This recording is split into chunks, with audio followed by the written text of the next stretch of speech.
hipercrítico. Cuando se escucha el término, la palabra santidad, la iglesia, la gente enseguida se vislumbra y tiene esta imagen de la santidad. Pareciera que todos tenemos que convertirnos en amargados. Pareciera que todos tuviéramos que ser severos, que ser aburridos, que ser críticos. Pero nada puede estar más lejos de la realidad, porque la Biblia dice que la santidad es el atributo por excelencia que hace a Dios hermoso y glorioso. Si hay un atributo que hace que la hermosura de Dios se manifieste, es la santidad. Vaya conmigo a Isaías capítulo 6, verso 3. ¿Qué dice el profeta Isaías capítulo 6, versículo 3?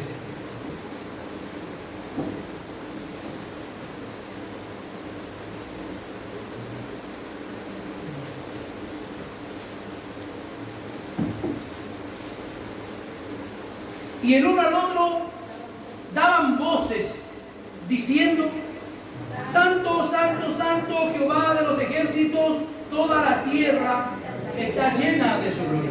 La santidad es el brillo de su gloria. Él es santo y Él nos manda explícitamente en su palabra que seamos santos. ¿Por qué Dios nos manda que seamos santos? Porque Él es santo.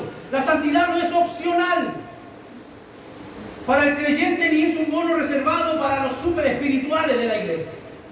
Tampoco está asociada a la escritura con santurronería o con tipos amargados y aburridos.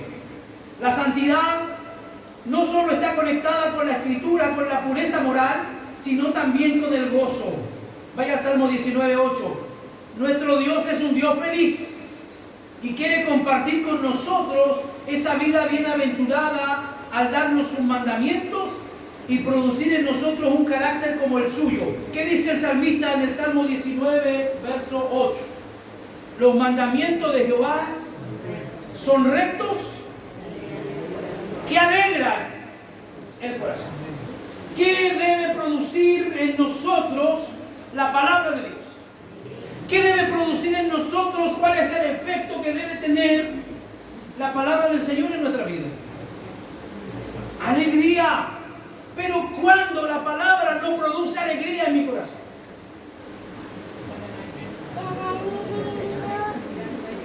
cuando la palabra de Dios no es alegre y no es grata para mí, cuando yo no la quiero obedecer.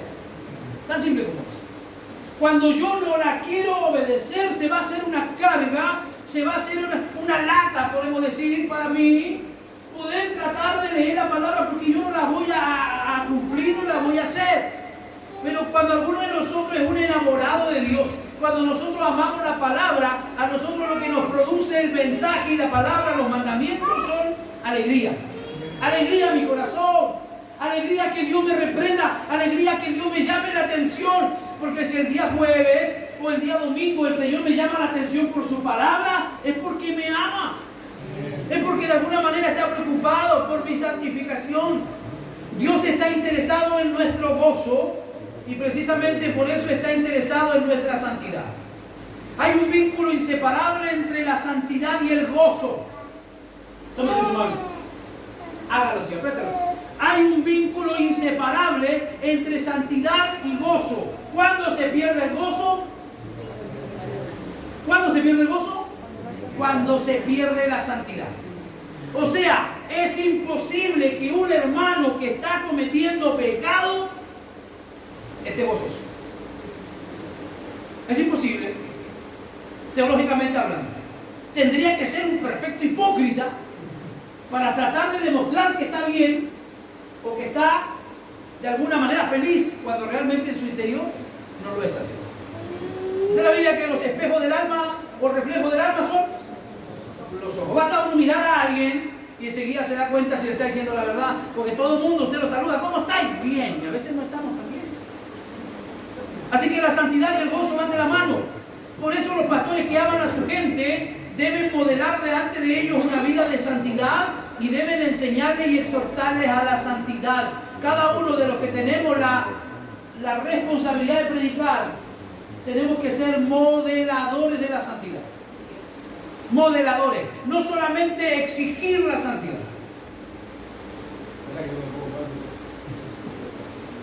No podemos solamente exigir la santidad, porque eso lo hace cualquiera y es fácil. A la gente decirle, exigirle, reclamarle. Pero nosotros como líderes, nosotros como predicadores, somos los número uno en tener que modelar a la gente la santidad. Modelarla.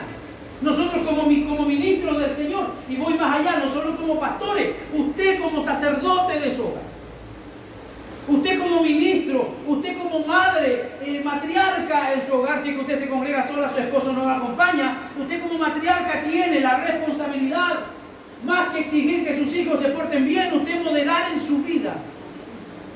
Modelar en su vida. Porque luego es fácil exigirle a los hijos lo que uno nunca ha hecho. Y la iglesia está llena de esa gente. Hay muchos hijos que no van a la iglesia con sus padres. ¿Por qué? Porque de alguna manera los padres les tratan de exigir lo que ellos nunca han hecho. Entonces tienen la imagen de un evangelio un poco raro. Es como un poco incongruente que de alguna manera se dice algo y se hace lo contrario. Así que mira que está a su lado, dile, tú tienes que modelar. Tiene que modelar la santidad, ¿no? En todas las esferas de su vida. Cuando Pablo le escribe a los Corintios en su segunda carta, el propósito de su ministerio no era enseñorearse de su fe, sino que colaboramos por vuestro gozo. Vaya a 2 Corintios 1:24.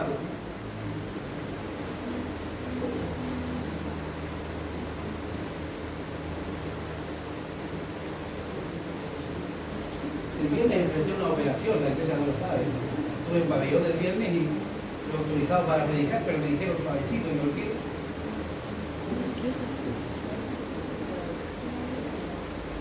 Segunda de Corintios 1:24. No que nos enseñoremos de vuestra fe. Ahí está hablando especialmente de la obra de trabajo como liderazgo que estaba haciendo él. Sino que colaboramos. ¿Para qué colaboramos los predicadores? Para vuestro gozo, porque la fe estáis firmes.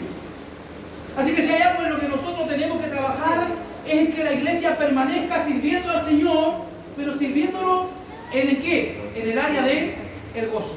Que todo nuestro servicio para el Señor nos produzca alegría y no que sea una carga y no que sea de alguna manera una ley dictatorial para nosotros, sino que servir al Señor sea gozoso, sea alegre, sea grato. El pecado es el que produce una vida muchas veces desgraciada, pero nosotros colaboramos con el gozo cuando exhortamos a los creyentes a ser santos, porque el gozo y la santidad caminan de la mano. Si hay algo que destruye y que roba el gozo en el cristiano es el pecado. Y entonces los predicadores tenemos la labor de estar atacando el pecado, de estar confrontando el pecado y de estar llamando ¿a qué? A la santidad y al arrepentimiento.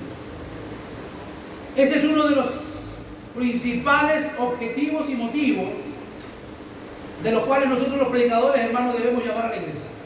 Al arrepentimiento, al arrepentimiento. ¿Por qué? Porque no sabemos el día ni la hora en que vamos a partir. Como no sabemos el día y la hora que vamos a partir, tenemos que vivir siempre a cuentas con Dios. A cuentas con Dios. Mientras seamos más parecidos a Dios, más bienaventurados seremos. Como nosotros lo estudiamos hace semanas atrás, la caída de nuestros padres en el huerto produjo el resultado de una desfiguración de la imagen de Dios como fueron creados originalmente. Esto no solo los afectó a ellos, sino también a toda su descendencia, es decir, toda la raza humana. Eso ya lo hemos enseñado. En Edén, con Adán y Eva, toda la raza humana fue desfigurada, su imagen delante de Dios. Pero la buena noticia del Evangelio es que Dios provisto hizo una provisión en Cristo para echar atrás todos los efectos del pecado. Así que, iglesia, somos salvos de la condenación del pecado a través de la obra de Cristo, pero también somos libertados de la esclavitud para que el pecado no nos domine a su antojo y podamos ser restaurados a la imagen de Dios. Esta es la meta de nuestra salvación. Romanos dice: ninguna condenación hay para los que están en Cristo Jesús. No simplemente, hermano, asegurar que al final de nuestra vida terrenal vayamos al cielo, sino restaurar la imagen de Dios en nosotros que quedó desfigurada por causa del pecado. Miren, lo que la palabra del Señor hace no es simplemente asegurarnos que vamos a ir al cielo. ¿Cuántos están seguros que van a ir al cielo? Si le toca hoy día morir, ¿cuántos van al cielo?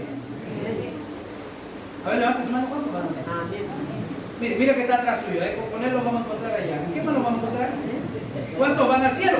No simplemente el predicador asegura que al final de nuestra vida vamos al cielo, sino que la palabra debe restaurar la imagen de Dios en nosotros que quedó desfigurada por causa del pecado. Pablo enfatiza en su carta a los Efesios, Efesios capítulo 1, versos 3 y 4, por favor. ¿Qué es lo que le dice Pablo a los Efesios? Efesios capítulo 1, verso 3 y verso 4. Bendito sea el Dios y Padre de nuestro Señor Jesucristo, que nos bendijo con toda bendición espiritual en los lugares celestiales en Cristo, según nos escogió en Él antes de la fundación del mundo, para que fuésemos santos y sin manchas delante de Él. De igual manera, en su carta a los romanos afirma que la salvación es para que fuéramos hechos conforme a la imagen de su Hijo. Romanos capítulo 8, versos 28 y 29. Por lo tanto, cuando nosotros vemos estos textos como el de Efesios, donde Él nos escoge, nos predestina, nos llama a la santidad para que fuéramos santos y sin mancha delante de Él. ¿Qué dice Romanos 8, 28 y 29?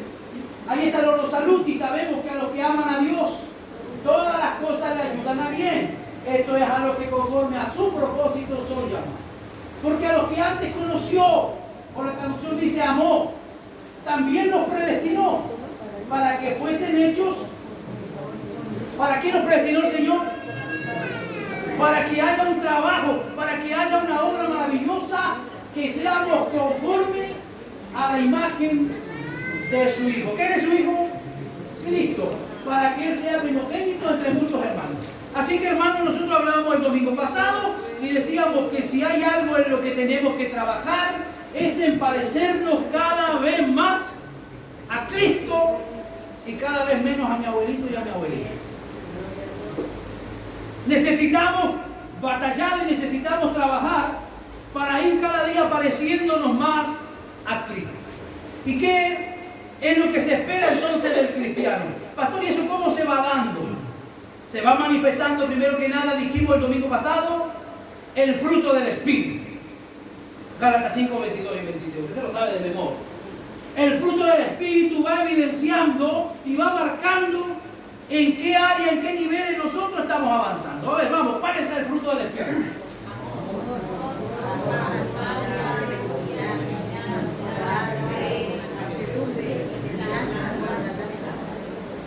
Bien. ¿Lo aprendieron?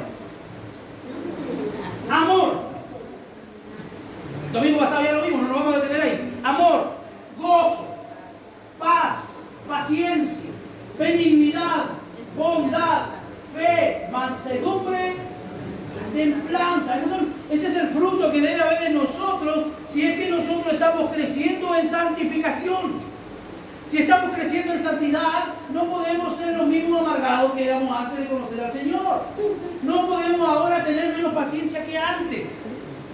Tenemos que ir avanzando, tenemos que ir creciendo. No podemos ser más arrogantes ahora que lo que éramos antes, porque entonces algo está ocurriendo. Tenemos que tener mansedumbre.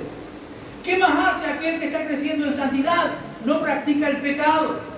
Primera de Juan, capítulo 3, verso 8. El que practica el pecado, ¿es de quién?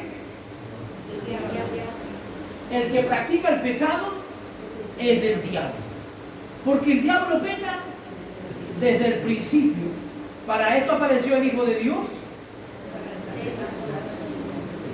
¿Cuál es el trabajo que debe hacer el Espíritu Santo y la palabra en nuestra vida? Piense, ¿qué le dice a usted ese texto? ¿Para qué apareció el Espíritu Santo y para qué la palabra del Señor trabaja en nosotros? Para deshacer las obras del diablo. ¿El diablo ha hecho obras en nosotros? Todas esas cosas que nosotros realizamos lejos de Dios fueron hechas bajo la autoridad y bajo el gobierno del diablo. Así que cada uno de nosotros, ¿qué tiene que hacer? No practicar el pecado. ¿Se entiende la diferencia entre caer en pecado y practicar el pecado? Lo que el apóstol aquí está manifestando y está de alguna manera redarguyendo es que el que practica el pecado es del diablo. O sea, aquel que lo hace una rutina, aquel que lo hace un estilo de vida. Porque puede que alguien llegó al Evangelio, puede que alguien lo hayan invitado a la iglesia y vino con un tipo de pecado, pero cuando la palabra empezó a hablarle y a actuar, él se incomodó y sintió que había que cambiar y está trabajando en eso. Esa es una evidencia del Espíritu de Dios en su vida. Pero hay algunos que llegan y siguen acomodados con su pecado y lo siguen practicando y siguen habituados a ello en total ignorancia de lo que la palabra le está diciendo cada día. Debemos nosotros, hermanos, no ser participantes y practicantes del pecado. No tenemos que acostumbrarnos o habituarnos, porque de alguna manera estamos manifestando que a lo mejor el Espíritu de Dios no ha hecho una obra en nosotros. ¿Qué más hace el que está santificándose? Ama a sus hermanos en la fe. Mira que está a su lado un momento. Mírenlo solamente. ¿Lo ama usted?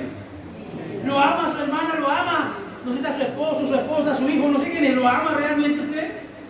Veamos qué dice primera de Juan 3:10. En esto se manifiestan los hijos de Dios y los hijos del diablo. Todo aquel que no hace justicia y que no ama a su hermano. Léalo fuerte y claro ese tema. O sea, hay una diferencia entre los hijos de Dios y los hijos del diablo. Todo aquel que no hace justicia y que no ama a su hermano no es de Dios. Y si no es de Dios, ¿de quién es? Del diablo. No hay un término medio. ¿Qué más hace el que se santifica? Anda en las buenas obras que Dios preparó de antemano. Efesios 2:10.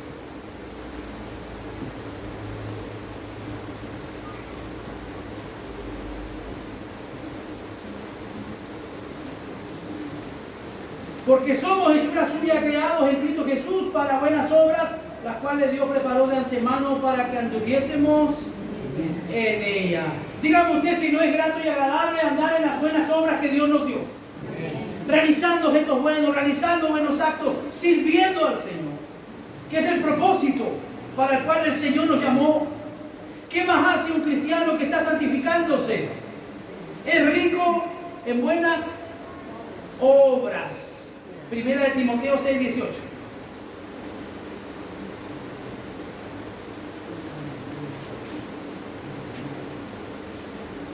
¿Qué dice Primera de Timoteo 6:18?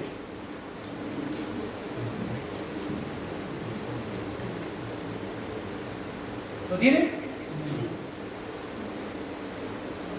¿Qué pasa, hermano?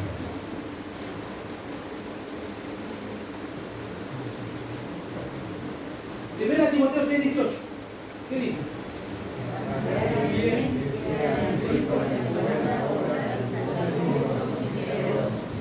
Que hagan bien, que sean ricos en buenas obras, dadivosos, generosos. Que sean ricos en buenas obras. ¿Y qué es lo que dice también Pablo en Efesios? Que la salvación no es por obra, para que nadie se gloríe. Y aquí lo tenemos, ¿verdad?, hablando y diciendo que tiene que ser rico en buenas obras. ¿Se estará contradiciendo Pablo? No. ¿Por qué? Porque cuando alguien es salvo, cuando alguien está obedeciendo y está buscando al Señor, las obras van a ser el resultado de esa salvación. No hago obras para ser salvo, sino que hago obras porque ya soy salvo. ¿Se entiende? Aunque es un juego de palabras, pero no hago obras para ser salvo, como muchas religiones, como muchas interpretaciones teológicas a veces lo hacen. Hacer obras para ser salvo. Parece que voy a tener el mejor lugar en el cielo mientras yo más obras buenas haga. No, no es así. Las obras son el resultado de ser salvo. No se concibe un cristiano que es salvo y que no realice buenas obras. No puede haber un cristiano salvo que no se conduela con el dolor de su hermano. No puede haber un cristiano que sea salvo y que vea la necesidad de su hermano y no quiera ayudar. Pero hay mucha gente que le da exactamente lo mismo. ¿Y sabe por qué? Porque muchos de ellos no son salvos. no son salvos. Entonces, ¿qué este texto, hermano, es rico en eso y nos enseña de alguna manera a nosotros que tenemos que amar, hacer obras, ayudar, ayude, hermano, ayude todo lo que se le ponga al frente. Yo le aseguro que más del 70% le va a pagar mal, eso se lo doy firmar. Ni las gracias le van a dar. Van a hablar mal de ustedes después, pero la Biblia dice: no nos cansemos. No nos cansemos pues de hacer el bien, porque a su tiempo segaremos. No dice hoy ni mañana, a su tiempo segaremos si no hubiéramos desmayado. ¿Qué significa eso? Que el día que nosotros menos esperamos vamos a recibir todo el reporte y toda la ayuda que nosotros alguna vez hayamos hecho, lo vamos a necesitar. La sociedad y la gente dice, tiene una terminología, dice la gente: el mundo da vueltas. ¿Qué te quieren decir con eso? ¿Qué te quiere decir el mundo cuando dice el mundo da vueltas? Cuidado, porque el mundo da vueltas, te dice. Te están diciendo: hoy día tú estás bien, pero mañana puedes necesitar de mí. Y eso es real. Por eso la Biblia dice que hay algo que es ineludible, que es la ley de la siembra y la cosecha. Lo que el hombre siembra, eso cosecha. Si usted siembra benignidad, si usted es buena persona, si usted es un buen cristiano, si usted ayuda, lo que usted va a sembrar es exactamente lo que usted va a cosechar, es exactamente lo que usted está sembrando. Pero si usted no se preocupa por nadie, no espere que el día de mañana todo el mundo se preocupe por usted. Si usted no es atento con nadie, si usted no ama a nadie, no espere que el día de mañana la gente sea atenta o le ame a usted. Porque usted no está sembrando. Dile que está a tu lado: comienza a sembrar.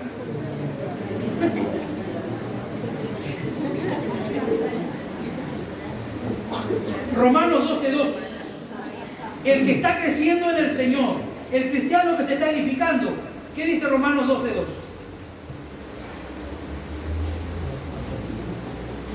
Ahí el apóstol Pablo está dando un consejo. ¿Qué dice Pablo? No os conforméis a este siglo. No nos conformemos a este siglo. Ojo con eso, métase eso en su mente. Cuando está hablando aquí el apóstol Pablo, no os conforméis a este siglo, está diciendo: no se conformen a lo que ustedes están viviendo, o lo que ustedes están viendo, o lo que ustedes están escuchando. Yo escuché el discurso ayer del presidente Bori y me dio ganas de ir a vivir al Chile que estaba hablando el tipo. Uy, qué país más raro que presentó. Todo está bien, no hay nada mal. De verdad que yo no sé de cuál fuma. Luego vamos a hablar de eso. No os conforméis a este siglo, no se conformen a lo que se dice, a lo que se escucha o a lo que de alguna manera nos rodea, sino transformaos. ¿Cuál es la orden? Transformaos. Aquellos que son un poquito más estudiosos, esa palabra transformados viene de la palabra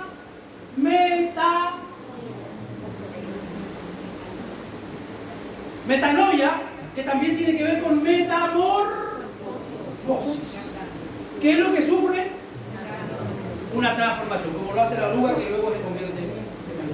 Si no transformaos, ¿cuántos creen que Dios a usted lo puede transformar? Amén. Usted va a seguir siendo el mismo en la carnet y en la licencia de conducir. La misma cara, el mismo pelo, todo, pero hay una transformación que es interna. Transformado por medio de la renovación ¿de qué? De vuestro entendimiento. ¿Dónde está nuestro mayor problema? Somos duros de acá. Somos duros de acá. Y aquí es donde el Espíritu de Dios tiene que trabajar. Y siempre mi hermano presbítero Josué se lo señala muy bien.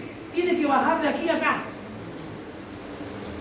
Porque lo que nosotros enseñamos semanalmente, enseñamos desde el púlpito, se queda acá. Pero la idea no es que esté allí porque nos vamos a poner ya estamos medio cabezones, nos vamos a poner cabezones. Eso tiene que bajar al corazón. Y si baja al corazón, usted lo va a empezar a practicar. Si no es solo conocimiento, si no es solo teoría, tiene que haber praxis, tiene que haber práctica. Así que ¿dónde tenemos que ser transformados? En la renovación de vuestro entendimiento. ¿Para qué? Para que comprobéis cuál sea la buena voluntad de Dios, agradable y perfecta. ¿Qué dice la Biblia? ¿Cuál es la voluntad de Dios para sus hijos? ¿Pero qué dice la Biblia? ¿Cuál es la voluntad de Dios para nosotros? La santificación. La voluntad de Dios no es que nos ganemos el loto, no es que nos ganemos el kilo, no. La voluntad de Dios para la iglesia es vuestra santificación. O sea, si hay algo que a Dios le place, o si hay algo que a Dios, por así decirlo, hermano, lo alegra, lo llena, es que el cristiano cada día vaya siendo mejor y se vaya santificando. El teólogo Parker afirma: así como Cristo murió para que podamos ser justificados, de igual manera somos justificados para que podamos ser santificados y hechos santos. Aunque se trata de un proceso que solo será concluido cuando seamos glorificados.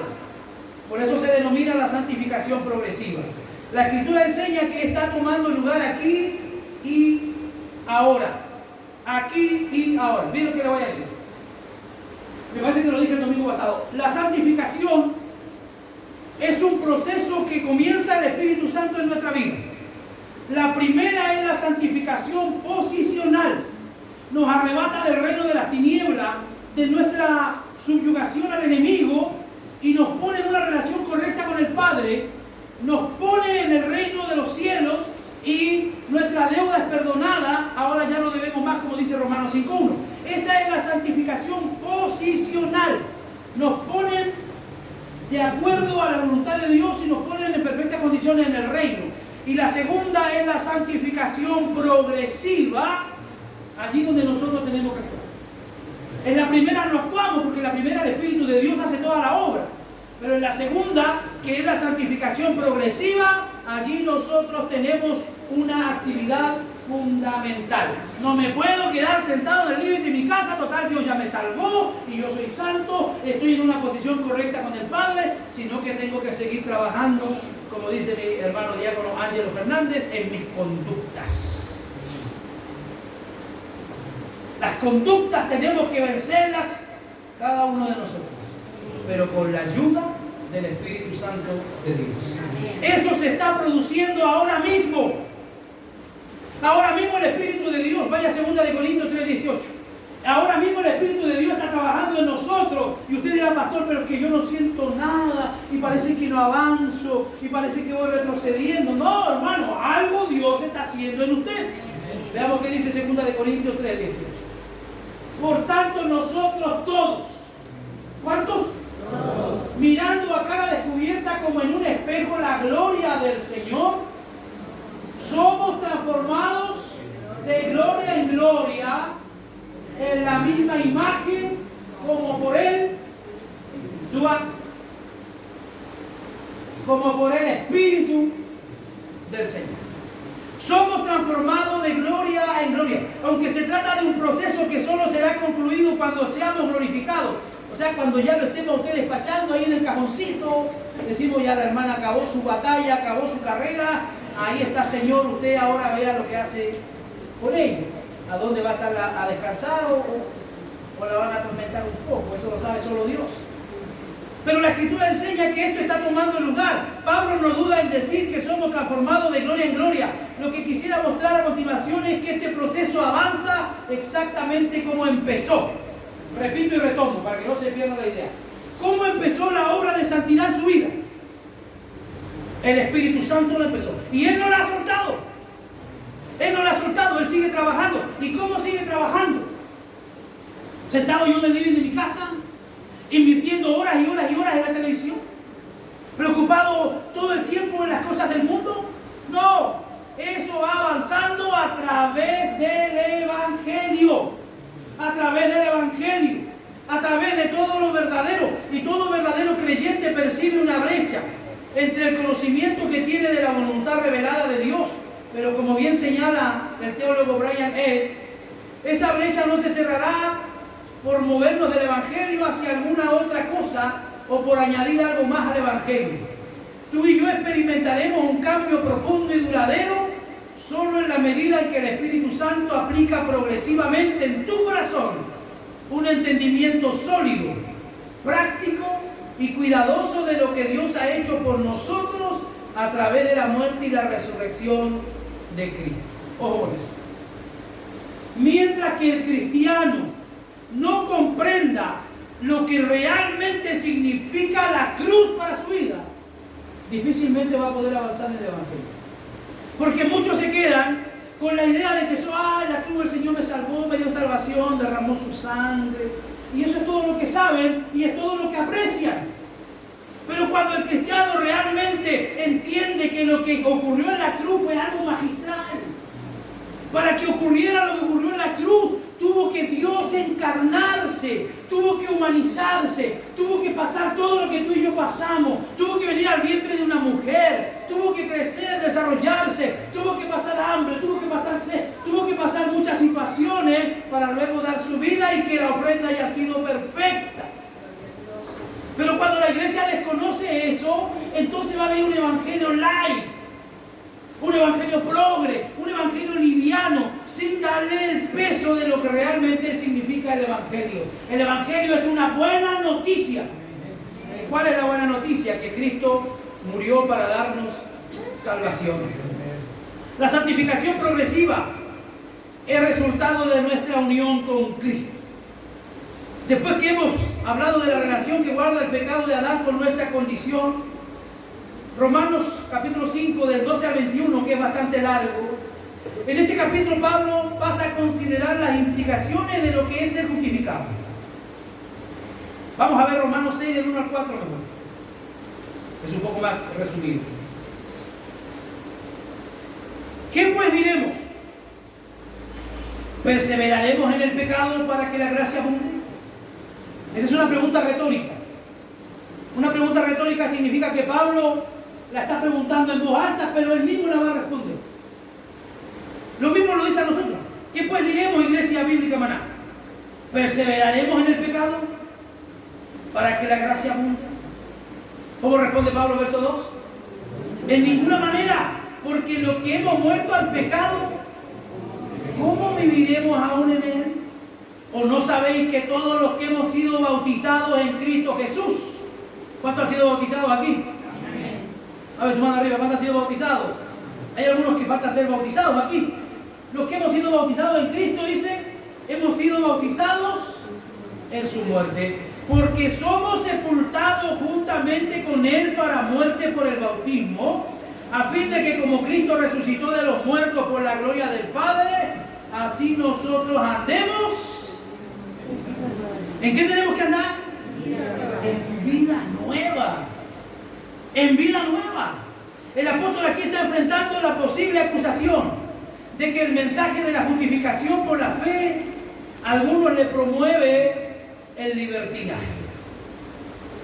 Esa era una acusación que había en el tiempo y en la época en que Pablo está escribiendo la carta. Lo estaban acusando de que a lo mejor, oye Pablo, si tú estás hablando de esta manera, a lo mejor estás dando rienda suelta para que la gente viva una vida libertina. Pero nada puede estar más lejos de la realidad. Cristo estaba firmando el acta de defunción de nuestro antiguo yo, orientado hacia el pecado, cuando murió en la cruz del Calvario. De la misma manera, nosotros resucitamos juntamente con Él cuando resucitó de la tumba el tercer día, y desde ese momento comenzamos a vivir una clase de vida diferente. Vaya a Colosenses capítulo 3, versículo 1 al verso 3. Miren lo que ocurre allí, en la muerte de Cristo. Él muere, y a la vez que Él muere, está matando todo el yo primeramente en Él. Porque lo dice Filipenses, ¿verdad? Que Él, siendo igual a Dios, no se aferró a la deidad, sino que se humilló a sí mismo. O sea, fue capaz, hermano, Él de autovaciarse, como se llama en la teología de la kenosis. Se autovació, ¿para qué? Para enseñarnos a nosotros que debemos desprendernos de todo lo que no, de alguna manera, no nos beneficia. ¿Qué dice Colosenses capítulo 3, verso 1 al verso 3? Si pues habéis resucitado con Cristo, buscad las cosas de arriba, donde está Cristo sentado a la diestra de Dios. Ojo, ¿dónde deben estar mis pensamientos? Piense, a ver, ¿qué es lo que dice el texto? Si pues habéis resucitado con Cristo, buscad las cosas de arriba del segundo piso. De arriba, donde está el closet, la repisa. No, ¿de qué está hablando aquí? Buscar las cosas de arriba, donde está Cristo sentado a la diestra. O sea, está hablando de que hay que buscar lo que, lo celestial. Todo lo terrenal es pasajero. ¿Cuánto están seguros de eso? Todo, hermano, todo esto que es terrenal es pasajero. Hoy día tenemos una casa, pues mañana un terremoto y ya no tenemos casa. Lo vimos nosotros, lo presenciamos ahora, hace poco en los incendios en Valparaíso. Gente que de un rato para otro tenía todo, ya no tiene nada, están sentados en la vereda, en la calle, brazos cruzados. Así, hermano, funciona esto. Todo lo terrenal es pasajero. Así que aquí nos llama Pablo a la iglesia a buscar las cosas de arriba, donde está Cristo sentado a la diestra de Dios. Poner la mira en las cosas de arriba y no en las de la tierra. En las cosas de arriba y no en las de la tierra. Yo le he hablado a ustedes del verbo kataikunda, que significa echar raíces. Muchas veces nosotros echamos raíces en la tierra. No nos queremos mover de acá, amamos tanto esto y estamos dispuestos a esto y Dios me ha dado esto y lo otro y nos vamos amarrando y nos vamos enraizando. Cuando la Biblia dice que nuestra ciudadanía está ¿dónde? En el cielo. ¿Qué dice el verso 3? Porque habéis muerto y vuestra vida está escondida con Cristo en Dios. Mira que está a tu lado, pregúntale, ¿habéis muerto?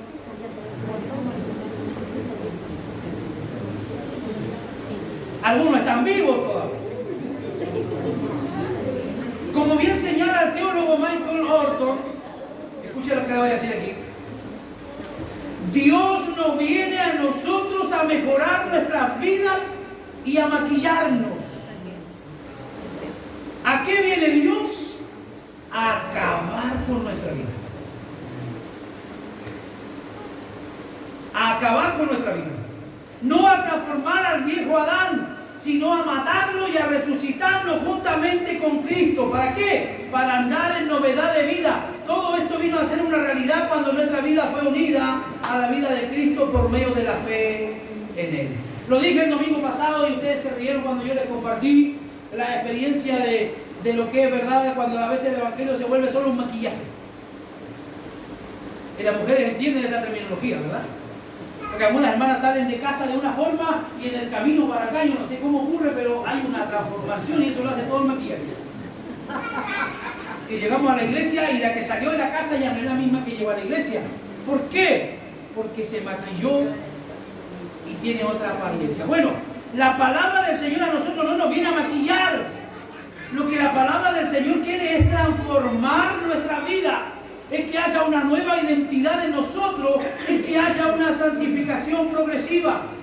En lo que respecta a su antigua vida, el cristiano está muerto a sus antiguas metas. Eso hace el Evangelio. Está muerto a sus antiguas metas y ambiciones.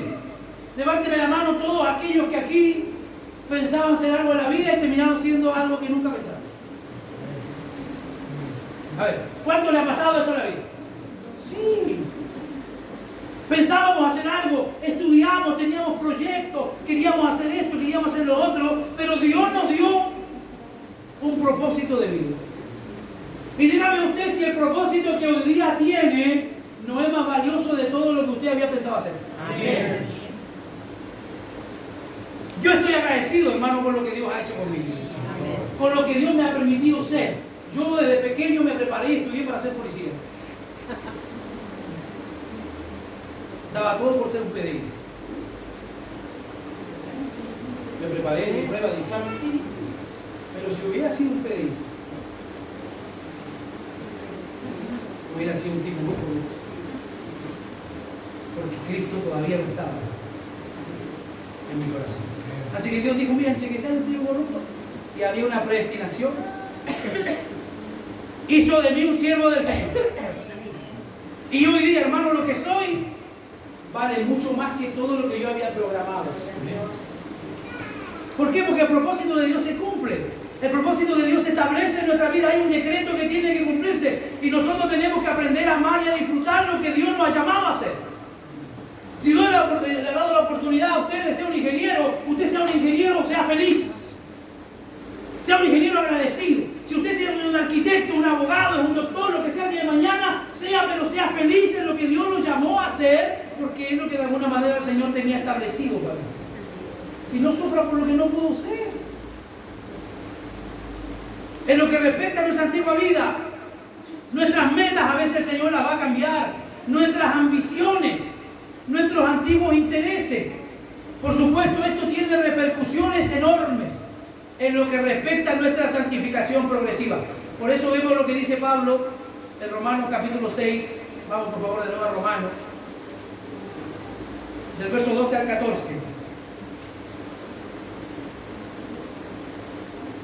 Romanos 6 del 12 al 14. Y creo que vamos a ir quedando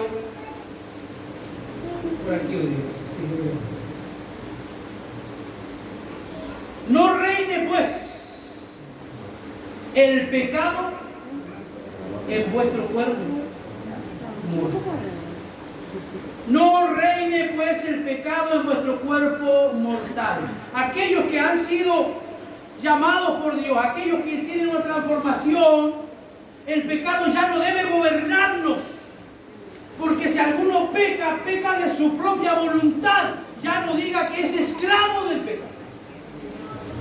El Señor le ha hecho libre. No reine pues el pecado en vuestro cuerpo mortal, de modo que lo obedezcáis en sus concupiscencias. El pecado nunca nos va a querer llevar a adorar a Dios. El pecado no te va a decir levanta tu brazo, no, te va a decir mira lo que hiciste ayer y te vas a avergonzar y vas a esconder los brazos. No reine en vuestro cuerpo mortal, de modo que lo obedezcáis en su concupiscencia, ni tampoco presentéis vuestros miembros al pecado como instrumentos de iniquidad, sino presentaos vosotros mismos a Dios. ¿Cómo hay que presentarse? Como vivos entre los muertos, y vuestros miembros a Dios como instrumento de justicia, porque el pecado no se enseñoreará de vosotros, pues no estáis bajo la ley, sino bajo la gracia. ¿Y qué es lo que ha hecho la gracia conmigo? Me ha hecho libre de la esclavitud del pecado. Me ha hecho libre. Entonces, si yo mañana caigo en algún pecado, es porque lisa y llanamente yo decidí obedecer a lo que mi cuerpo me está pidiendo. Es muy probable que este último párrafo sea uno de los pasajes más mal interpretados. Las consecuencias de esa mala interpretación sencillamente devastadoras para la vida del cristiano. Algunos entienden lo que Pablo está diciendo, que es en virtud de tu justificación ya no tenemos la obligación alguna de obedecer los mandamientos. ¿Está diciendo Pablo eso? ¿Está diciendo Pablo que nos olvidemos de la ley? Y ahora andamos todos robando, andamos todos mintiendo. No, Pablo no está diciendo eso. Al observar el texto con más cuidado y luego estudiarlo, podemos darnos cuenta de que Pablo está diciendo exactamente lo contrario. Los seres humanos son criaturas de Dios que no tienen otra opción que obedecer los mandatos de Dios. Escuchen lo que le voy a preguntar como un profesor de teología lo haría. ¿Cuál sería nuestra vida? ¿O cómo sería nuestra vida si nosotros no obedeciéramos los mandamientos de Dios? Piense por usted, yo sé cómo sería yo. Pero piense usted, ¿cómo sería usted si no obedeciera los mandamientos de Dios? Si usted ve algo ahí en el trabajo que no es suyo y le tienta. Si usted no tuviera los mandamientos y no los obedeciera, ¿qué haría? Está votado y no es de nadie, entra en la empresa, tira esta plata a la empresa, así que... y lo toma, y está cayendo y está faltando la ley. No robarás. Entonces, ¿qué es lo que está diciendo aquí? Lo que está diciendo es que los seres humanos son criaturas de Dios que no tienen otra opción que obedecer su mandamiento, pero no quieren ni pueden hacerlo, debido a que son esclavos del pecado. Eso es lo que significa estar bajo la ley, o sea, el que no tiene a Cristo está bajo esa ley. Es estar bajo la terrible condición de tener que obedecer la ley, pero sin contar con los recursos que necesitan para obedecerla. ¿Cuáles son los recursos que necesitamos para obedecer la palabra? El Espíritu de Dios en nuestra vida. Sin el Espíritu de Dios en nuestra vida, es imposible obedecer la palabra del Señor. Por eso, hermanos, ya con esto voy cerrando. Por eso es que muchas veces nosotros le hablamos a personas, pero a ellos les da exactamente lo mismo, porque ellos no tienen el Espíritu de Dios en su vida. Y la palabra de Dios es dada para el pueblo de Dios. Escuchen, ustedes dirán, pero pastor, se puso como cuadrado. No, me puse cuadrado. La palabra de Dios va a surtir efecto y va a ser bendición para todo aquel que realmente crea en Dios. Porque ustedes pueden citar la Biblia completa a un ateo que tiene una disposición de no creer en Dios. Usted le va a hablar la Biblia completa o le va a leer Romanos completo a un gnóstico. No le va a surtir efecto. Porque para poder entender y para poder amar la palabra de Dios, tiene que estar el Espíritu de Dios en nuestra vida. Difícilmente, si no está el Espíritu de Dios, no vamos a querer obedecer, no vamos a andar ni cerca con querer guardar la palabra del Señor. Hemos sido libres de la tiranía del pecado y del diablo, al haber muerto y resucitado con Cristo. Aunque el pecado sigue siendo nuestro enemigo, ya dejó de ser tu rey. ¿Qué es lo que es el pecado hoy? ¿Qué es lo que es el pecado hoy en nuestra vida? Nuestro enemigo. ¿Cómo podemos encerrar el pecado? La carne. Cuando la Biblia te habla de carne, te está hablando de pecado. Y cuando te habla de pecado, te está hablando de lo que es satisfacer la carne. Así que, ¿qué es lo que tenemos que hacer con ello? La carne, hermano, nos va a estorbar toda la vida. Si yo le digo a usted, hermano, usted no va a tener problemas, le estaría mintiendo. Usted va a tener deseo de mentir todos los días. Usted va a tener deseo de traicionar todos los días. Usted va a tener deseo de hacer muchas cosas todos los días. Pero cada día nosotros debemos decidir hacer la voluntad del Señor. Pablo señala con absoluta claridad que el pecado no puede enseñorearse nunca más de nosotros, porque no estamos bajo ley, sino bajo la gracia. En otras palabras, ahora contamos con todos los recursos que emanan de la gracia de Dios por causa de nuestra unión con Cristo. Pregunto, ¿la Biblia está? Corte la grabación a mí.